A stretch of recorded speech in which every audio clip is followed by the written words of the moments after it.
Ya, Assalamualaikum warahmatullahi wabarakatuh. Saya Saiful Hafid dengan NIM 163 dari IKC. Kali ini akan memaparkan modul praktikum Sistem Informasi Geografis yang sudah kita pelajari. Yang pertama itu modul pertama tentang pengenalan penginderaan jauh dan komposit band. Nah, penginderaan jauh. Penginderaan jauh adalah ilmu dan seni untuk memperoleh informasi tentang objek, daerah, atau gejala dengan jalan menganalisis data yang diperoleh dengan menggunakan alat tanpa kontak langsung terhadap objek, daerah, atau gejala yang dikaji. Alat penginderaan jauh dapat berupa satelit atau instrumen lain di atas atau jauh dari objek yang diindra. Kemudian software dalam sistem informasi geografis terdapat beberapa aplikasi yang umum digunakan. Dua di antaranya yaitu adalah ArcGIS dan Google Earth. ArcGIS adalah produk sistem kebutuhan software yang merupakan kumpulan dari produk-produk software lainnya dengan tujuan untuk membangun sistem SIG yang lengkap. Yang kedua itu Google Earth. Google Earth adalah aplikasi yang di dalamnya berupa penampakan permukaan bumi. Aplikasi ini berguna untuk mempermudah kegiatan manusia yang menyangkut dalam bidang spasial geografi. Kemudian untuk komposit band, nah komposisi citra adalah proses penggabungan spektrum band monokrom yang mewakili tiga warna dasar, yaitu merah, hijau, dan biru atau RGB. Dengan menggunakan kombinasi band, kita dapat mengekstrak informasi spesifik dari sebuah gambar. Selanjutnya itu di modul 2 tentang registrasi, digitasi, dan klip. Proyeksi peta. Proyeksi peta merupakan metode untuk melakukan transformasi dari bidang lengkung bumi ke bidang datar atau dua dimensi menggunakan rumusan sistematis. Pada dasarnya, proyeksi peta yaitu suatu proses menggambarkan permukaan lengkung bumi ke dalam bidang datar di mana proses tersebut dilakukan secara sistematis.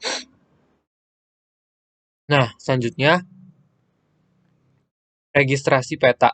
Registrasi peta merupakan proses transformasi koordinat dari yang belum ada menjadi ada.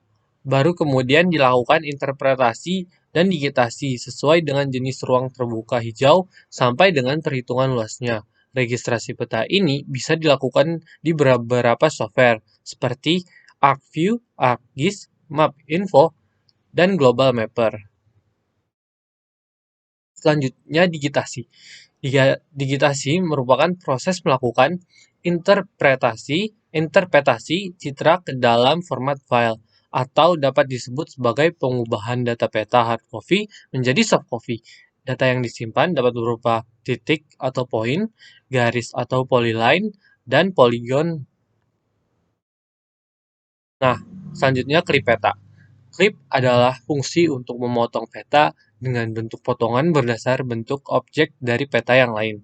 Klip merupakan suatu proses untuk memotong fitur data sesuai dengan cakupan yang ditentukan. Analisis spasial jenis ini paling sering digunakan untuk mengekstraksi suatu bagian cakupan untuk menghasilkan cakupan baru.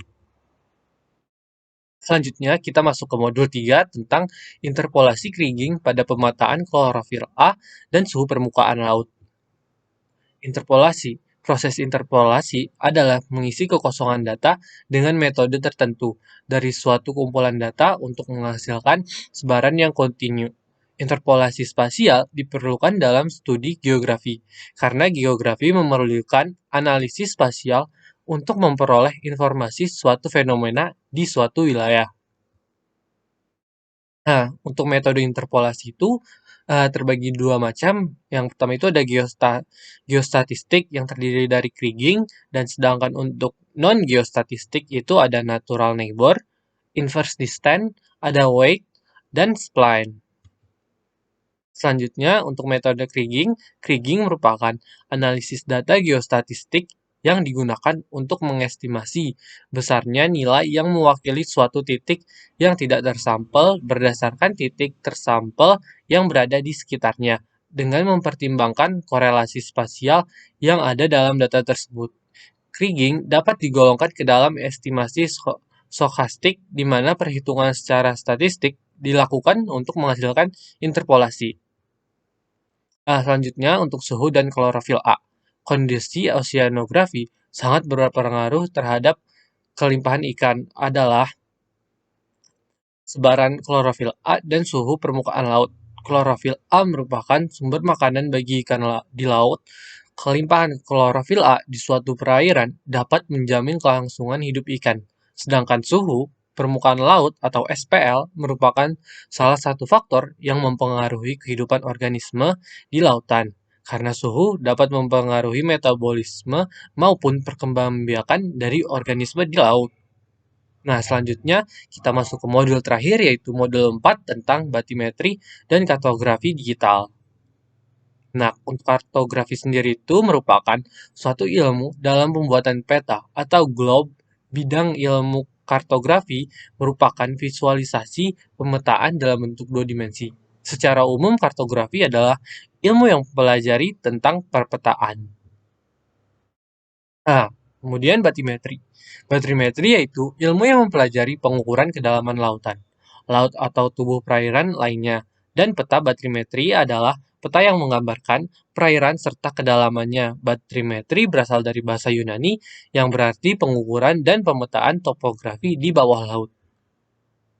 Nah, untuk manfaat dari batimetri sendiri itu ada banyak. Nah, salah satu contohnya itu ada yang pertama pembangunan di sekitar wilayah pesisir, yang kedua itu untuk melakukan penelitian, yang ketiga penentuan jalur pelayaran, yang keempat itu pemasangan pipa atau kabel bawah laut dan masih banyak lagi.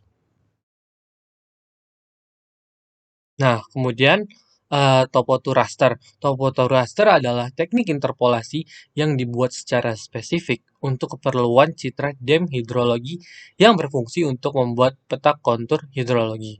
Penggunaan ArcToolbox topo to raster dalam ArcGIS adalah untuk melakukan interpolasi terhadap data-data yang pada mulanya hanya berupa titik hingga kemudian menjadi kontur batimetri dalam suatu batasan area yang telah ditentukan. Ya, sekian dari saya. Kurang lebihnya mohon maaf. Terima kasih. Wassalamualaikum warahmatullahi wabarakatuh.